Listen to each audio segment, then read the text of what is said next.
G'day guys, I'm here with Matt from King Parrot. How are you? Very well, thanks mate. How are you? Good, Awesome. thanks. It's good to see you at the first ever download in Melbourne. It's great to be here, man. Yeah, how does it feel to be, this is your hometown? Yeah, it's great, man. I think it's, we did Soundwave a couple of times towards the last few, and it was really good, and it was like super chaotic. Yeah. You know, like that festival was crazy, but this one seems a little bit more condensed.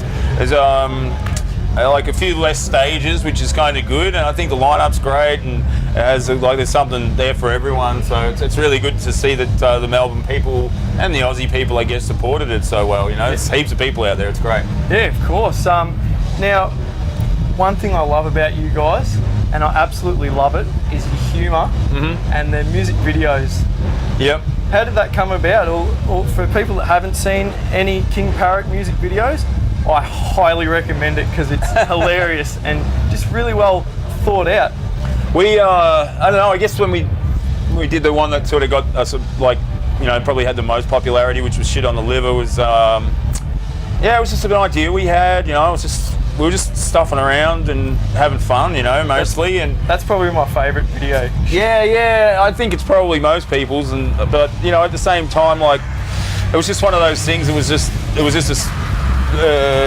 that time and place, you know, and we were just having fun, and you know, it was our first album, and it was our first sort of shot at trying to do a video like that, and we just got kind of lucky with it, I guess, and it came up great. But you know, at the same time, we've sort of just tried to continue that on, and people are like, oh, you're going to do a sequel of Shit on the Liver or whatever, and it's like, no, I mean, we just want to do what we love doing, and we play extreme music first and foremost. That's our thing that we love. That's your, and we love performing live, you know, but I think making videos is like, it's an extra extension of our band and gives us another opportunity to be creative, which, you know, like, I mean, a lot of bands just do the standard video playing in front of this thing, and that's fine, that's cool if you can get away with it or whatever, but we like to do something different.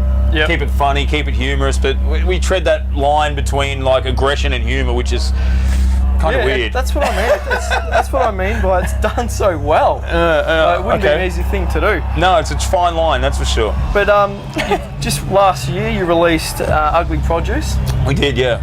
And how's the crowds been receiving all the songs like that? What are you Shit, playing you're bloody kidding me, aren't you? Is it Mum? I don't know. No, I don't know whose number that is, so it's I can't answer it. Should we call them back after? Yeah, or maybe I should have just answered. No. Maybe it's one of the other bands. It might be Fred Durst. Might be Fred talk to you or something. Probably. He's like, man, I heard you're clashing with us tonight. I'm like, yeah, man, we're clashing real hard. But in other news, I want to talk about the tour. Yeah. Okay. Yep. So you're doing a national tour, and you're doing rural areas. We are, yeah. Can you give us a bit of a plug about that? Sure, man. Yeah. Well, I guess like our album came out in like September last year, and we went straight overseas and toured a lot over there, and we did the States, and we did the UK, and we did Japan, and we did a small Aussie tour, which was just 5 dates. But I think our thing has been, since we started the band, is that we get out and tour to the regional areas and try and get out to those sort of places where bands that like do the international tours and stuff like what we have done often don't go to, you know, and we've often just found that those shows are just some of the most fun and most wildest shows. They're definitely smaller, but you find they're more appreciative for you guys coming out to them instead of them having to come to the major cities? Most definitely, yeah. I think they really appreciate it if you make the effort to go and do that sort of stuff. And you know, like, we don't, you know, obviously shy away from the fact that we're an Aussie band, you know, so it makes sense for us to get out to these places. And, you know, I think that's why, like, playing the sort of music that we play, it's obviously not everyone's cup of tea, but it's intense, extreme, grind, thrash, punk, whatever you want to call it. Yep. But the reason that we, you know, like, get our shit on the ARIA charts and stuff like that is because we do this sort of thing, you know? Yeah, exactly. And that's, like, we have a really passionate and supportive fan base that have always, like, had our back since we put out the first record, and we started doing that full-on Aussie touring. And you know, like, we obviously, you know, you get the, oh yeah, go to Europe and go to the States, and that's all good and well and everything, and we love doing that stuff, and we'll continue to do that. But we also always want to make time to go to those regional areas in Australia too, and do all that stuff, because that's where it started for us, you know. And I think it would be rude not to, you know. Yeah. I suppose you sort of know what to expect from Aussies when you go to Japan or Europe. Yeah. It's a bit scary going in front of a crowd that you're not too sure how they're going to respond to King Parrot. Yeah. Oh well, we've done it a lot now, so it's not really anything new, but it's yeah, I just some of the places that you go to in the States and Canada, like, you know, some people might not be so familiar with your stuff, but we've done a lot of tours over there now, so we have been building our own little sort of fan base, and yeah, but definitely Japan, man, was like insane. And I don't know if you've ever seen shows over there, but it's just, they're so respectful and so nice, and we're just used to people like heckling the shit out of us, you know, like, you know, hurry up, you dickhead, shut up, play the next song and all that. And the Japanese people are just like showing silence, dead silence in between every song, and we're just like, do they move as well? Or yeah, when the music starts, they go bonkers, but then they stop and they're just quiet. And it's like, one of the shows we played over there, it was like they didn't even have any music like in between the bands. So it was like, it was dead silent, and I was just, we were like, what the Well, I've seen you guys at Unify, and I've seen you at Soundwave, and you guys absolutely go off, which is awesome. Do you ever get tired? Yeah, all the time, every show. Yeah, but what do you do to prepare to make sure you're going to get through the whole show? I drink a lot of water. I'm clean and sober these days, so I don't. So not even a beer before? Not for me. The other guys drink my share.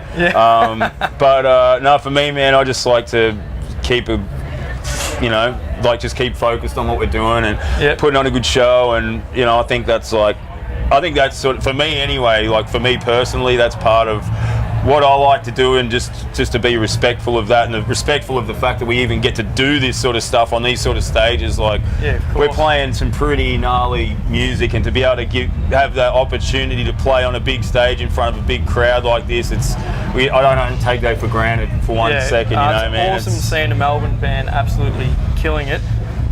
After this tour, what's on the horizon after that?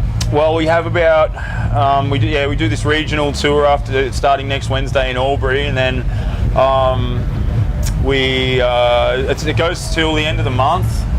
And then we go on to the States straight after that. About 10 days later, we're doing a tour with Phil Anselmo and the Illegals. Oh, awesome! And so it never ends, really. No, not really, man. Like, there's always something just kind of pops up, and you're like, off we go again, you know. And it's like, yeah, so it's good. It's really cool, but we're sort of starting to, you know, it's been a little while since we've been riding and stuff. Well, we haven't had a chance. No, we haven't really. We want to really try and get to work on a new record. But we did do, like, last year we spent a little bit of time in New Orleans, and we were able to record. We had a week off, and we just went, let's write and record an EP in 7 days.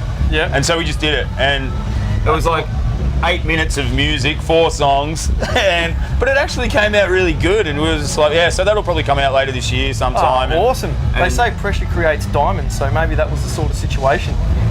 Perhaps. Making yourselves a short time frame and just going and do it. Yeah, man, it was good. It was nice. It was cool just to be able to set a goal and go. And we're lucky that we have a studio at our disposal there. So I was like, fucking, let's just do this and let's just make it happen. And we did, and it turned out great. Like, I got a mix of it the other day, and I was like, that was cool. Let's just write the next album like that. Awesome. You know, I can't wait to hear it. Yeah. But anyway, thank you very much for your time today, mate. Absolutely. I really appreciate it. Thank you for your support. We appreciate it. Not a problem. I look forward to seeing you on here stage. You go. Look, here we go. Zoom in. Yeah, zoom in on that bad boy. Do you want me to hold it still? That's good. Spot on. We'll put a graphic up as well. How does that sound? Yeah, that's all right. You can take it. You can scan it. You can keep it. Oh, present. That's a gift. Thank you so much. Yeah, I'm going to get this bad boy signed. Oh, wow. That piece of paper just got even cheaper. Thanks, mate. You're a legend. Thank you, man. Cheers.